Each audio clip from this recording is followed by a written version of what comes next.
मैं डॉक्टर बीना चतुर्वेदी अपने कहानी संग्रह मुक्ति से अकेलापन कहानी आप लोगों को सुनाने जा रही हूँ। इस कहानी में बताया गया है कि अकेलापन बहुत ही कष्टदायी होता है। सुनिए अकेलापन। बिस्तर के सहारे रखे मोबाइल का अलार्म घनघनाने लगा, जिससे रागिनी की नींद टूट गई।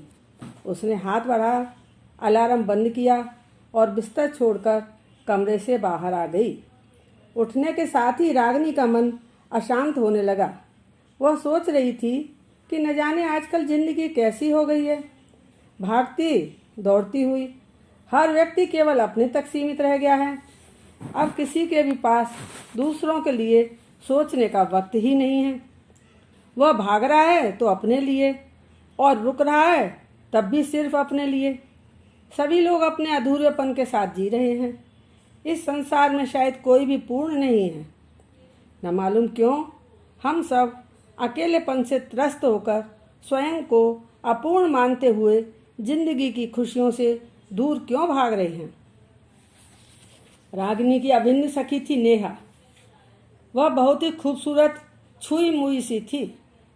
पढ़ाई में उसका मन कम ही लगता था। रागिनी उसकी पढ़ाई में हमेशा सहायता करती रहती थी। रागिनी पढ़ाई में बहुत होशियार थी। उसका दिमाग भी बहुत तेज था। यही वजह थी कि उसका मन पढ़ाई में बहुत लगता था। रागिनी पुरानी बातों को याद करके सोच रही थी कि कॉलेज के दिन भी कितने अजीब हुआ करते थे। गांव के एकमात्र कॉलेज में छोटी से छोटी बात को भी बहुत महत्व दिया जाता था, जबकि कभी कभी आवश्यक और महत्वपूर्ण बात को भी अनदेखा कर दिया जाता था। पढ़ाई के साथ साथ सभी लड़के और लड़कियां खूब मौज मस्ती किया करते थे। समय समय पर कॉलेज में अनेक शैक्षिक और मनोरंजक कार्यक्रम हुआ करते थे। इन कार्यक्रमों में रागिनी बढ़ चढ़ कर हिस्सा लिया करती थी। कॉलेज में 2-4 महिलाओं को छोड़कर लगभग सभी पुरुष शिक्षक और व्याख्याता थे। उन्हीं दिनों अर्थशास्त्र के व्याख्याता के पद पर मुकुल सर नए नए आए थे। वह बहुत ही मेधावी, स्मार्ट और आकर्षक व्यक्तित्व वाले नवयुवक थे। सभी लड़कियों की निगाह उन पर टिकी रहती थी। सबकी चर्चा का विषय एक ही होता था कि पता लगाया जाए मुकुल सर की शादी हो गई या अविवाहित हैं। लड़कियों की दीवानगी इस हद तक बढ़ गई थी कि मुकुल सर के पीरियड में एक भी लड़की अनुपस्थित नहीं रहती थी। कई बार तो ऐसा भी होता था जिनके पास अर्थशास्त्र विषय भी नहीं था, वह लड़कियां भी उनकी कक्षा में आकर बैठ जाती थीं। नेहा पर तो मुकुल सर का ऐसा जादू हो गया था कि वह जितनी देर तक पढ़ाते वह अनवरत टकटकी लगाकर उन्हें निहारती रहती थी। नेहा और रागिनी दोनों एक ही बेंच पर बैठती थी। नेहा की इस तरह की हरकत के कारण मुकुल सर का ध्यान भी अधिकतर इनकी तरफ रहता था। वह जब भी इनकी तरफ देखकर कोई प्रश्न पूछते तब नेहा तो गुमसुम रहकर बस मुस्कुराती रहती और रागिनी सभी प्रश्नों को उत्तर बड़ी सतर्कता के साथ दे देती थी। नेहा जब भी रागिनी से बात करती अधिकतर सर सर कहकर मुकुल सर के संबंध में ही कुछ न कुछ कहती रहती थी। यह सुनकर रागिनी को बहुत गुस्सा आने लगता और तब वह नेहा से कहती, अरे नेहा, सर के सिवाय अब तुझे कुछ सूझता ही नहीं है क्या। रागिनी की हालत भी कुछ ऐसी ही थी। वह भी मुकुल सर के बारे में सोचती रहती थी। मुकुल सर रागिनी से पढ़ाई के संबंध में बातें करते रहते थे। वह कई बार कक्षा के अंदर भी सबके समक्ष रागिनी की पढ़ाई की तारीफ कर चुके थे। इसी वजह से रागिनी का झुकाव भी मुकुल सर की ओर बढ़ता जा रहा था। एक दिन कॉलेज में पहुंचते ही नेहा रागिनी को बताने लगी कि कल शाम को मुकुल सर उसके घर आए थे। यह सुनते ही रागिनी अचंभे में पड़कर कहने लगी, मुकुल सर और तेरे घर? अरे तू क्या कह रही है, मुझे तो विश्वास ही नहीं हो रहा। रागिनी को बीच में ही टोकते हुए नेहा कहने लगी, अरे रागिनी, पहले तू मेरी बात तो पूरी सुन ले, बीच में ही बात को क्यों काट रही है। असल में सर हमारे पड़ोस वाले घर में किसी से मिलने आए थे, तब मैं बाहर खड़ी हुई थी। अचानक ही मेरे मुंह से निकल गया कि सर हमारे घर भी आइए ना। मेरा इतना कहते ही मुस्कुराते हुए वो हमारे घर आ गए। बहुत देर तक मम्मी पापा से बातें करते रहे। उनसे मिलकर मम्मी पापा बहुत खुश हुए। बड़ी उत्सुकता से रागनी पूछने लगी, अरे नेहा, सर ने मेरे बारे में भी कोई बात की थी क्या? इस बात के जवाब में नेहा ने गर्दन हिला दी। नेहा की बातें सुनकर रागनी के दिल में नेहा के प्रति ईर्ष्या की भावना पैदा हो गई। कई दिनों बाद नेहा रागनी से कहने लगी, कल शाम को मुकुल सर हमारे घर डिनर पर आ रहे हैं। पिताजी ने उन्हें इनवाइट किया था और उन्होंने मंजूरी दे दी थी। दिन प्रतिदिन रागनी की नेहा के प्रति ईर्ष्या बढ़ती जा रही थी।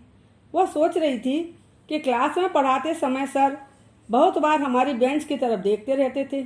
इसका मतलब वह नेहा को देखते थे। इसी समय कॉलेज में इंटर कंपटीशन शुरू हो गए थे। रागनी को वाद विवाद प्रतियोगिता में भाग लेने के लिए बाहर जाना पड़ा। वहाँ से जब वह ट्रॉफी जीत कर लाई तब कॉलेज के प्राचार्य और स्टाफ के लोगों ने उसकी बहुत सराहना की थी। साथ ही कॉलेज की ओर से उसे 5,000 का चेक भी दिया गया। रागनी के सभी सहपाठी उसे बधाइयाँ दे रहे थे।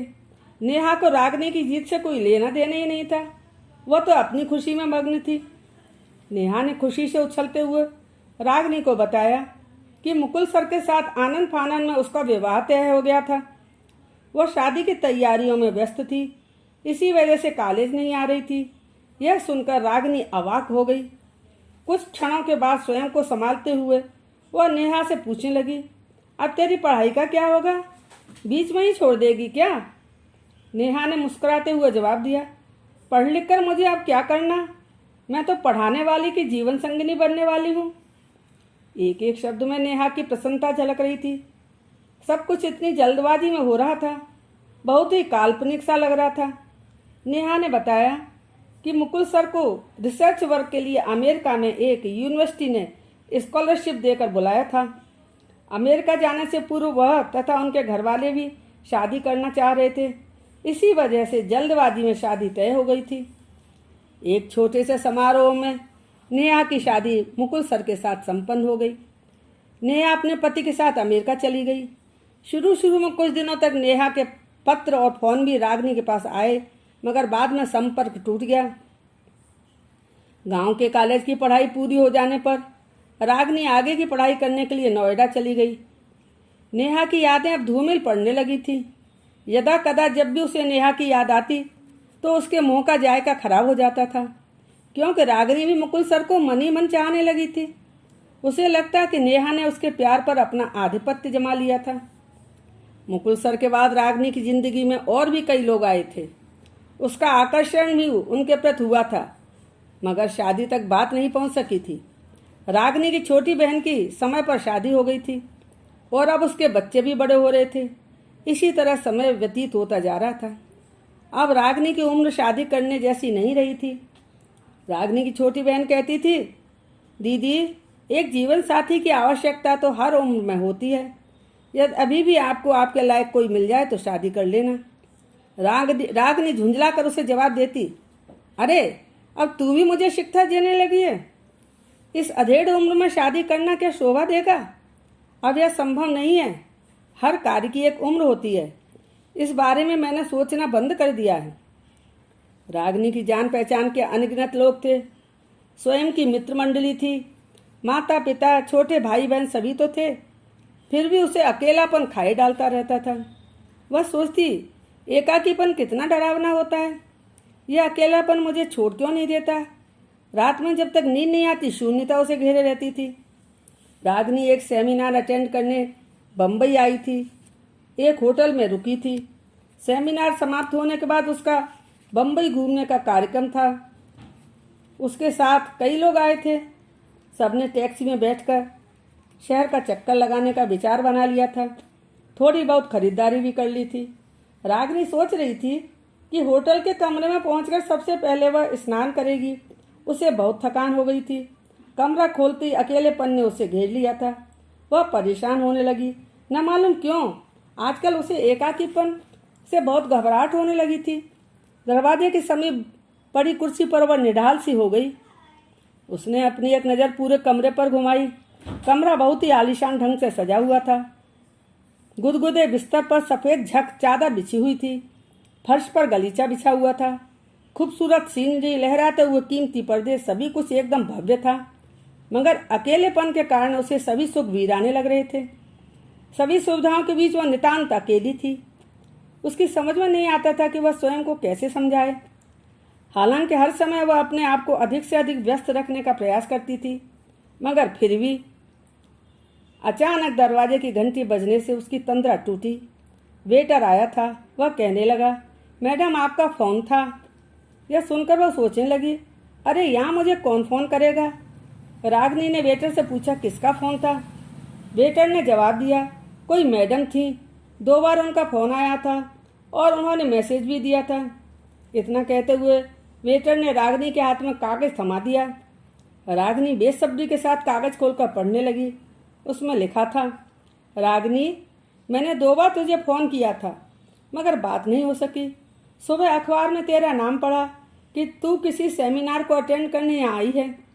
तुझसे मिलने की बहुत इच्छा है। नीचे नाम और पता दे रही हूँ। मना मत करना, आ जाना। मैं बेसब्री से तेरा इंतजार करूँगी। तुम्हारी नेहा। नेहा का नाम पढ़ते ही रागिनी स्तब्ध हो गई। यह उसकी बचपन की अभिन्न सखी नेहा का पत्र था। अच्छा, तो क्या आजकल नेहा बम्बई में थी? रागिनी के दिमाग में बरसों पुरानी स्मृतियां ताजा हो गईं। उसका मन स्मृतियों में खो गया। नेहा अब कैसी होगी?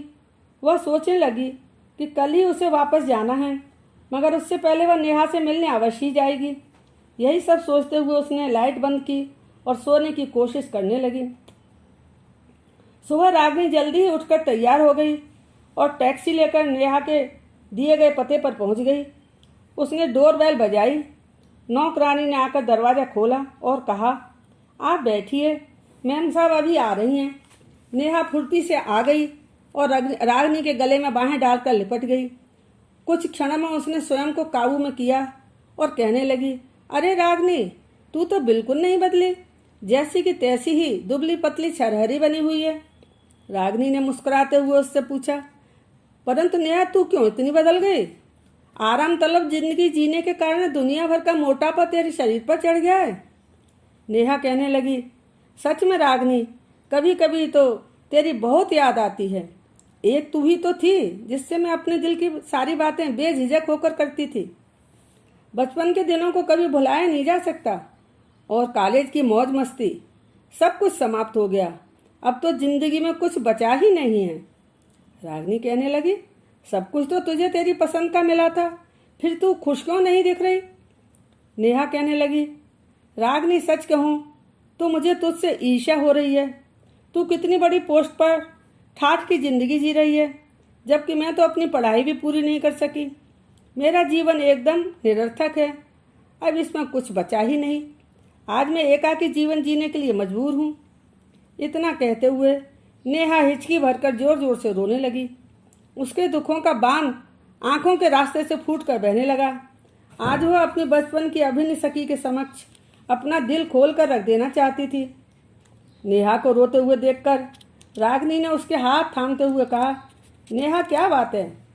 तूने अपनी पसंद से मुकुल से शादी की थी। आज घर गृहस्थी और सभी भौतिक सुख तो हैं तेरे पास, फिर तेरा मन इतना बेचैन क्यों हो रहा है? नेहा कहने लगी, रागिनी, ये तेरी गलतफहमी है। मेरे पास कुछ भी नहीं है। मुकुल का अब मुझसे मन भर गया है। उनको लड़कियों की कोई कमी नहीं है। अभी भी तितलियों से घिरे रहते हैं।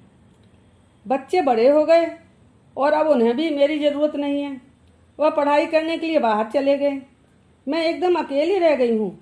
एक तू ही तो है जो मेरे दर्द को समझ सकती है। मैं एकदम अकेली हूँ, नितांत अकेली हूँ। यह सब कहने के साथ ही नेहा रागिनी के कंधे पर अपना सिर रखकर फूट फूट कर रोने लगी।